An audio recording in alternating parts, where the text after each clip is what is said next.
الناس قالوا لها ازاي تلبسي اللبس ده. دي احدث صور ياسمين صبري على البحر. لو اول مره تشوف القناه يا ريت تحط لايك وتشترك في القناه، ويلا بينا نشوف الفيديو.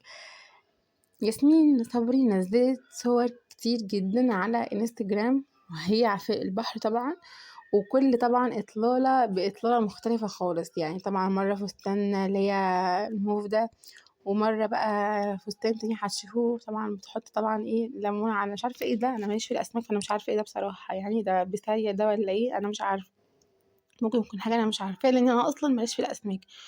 المهم الناس طبعا في الكومنتات قالوا لها انت ازاي تلبسي كده، ازاي تلبسي لبس مفتوح كده، انت كنتي بتتكلمي عن الاحتشام، ازاي تلبسي حاجات توب ومش عارفه ايه زي كده.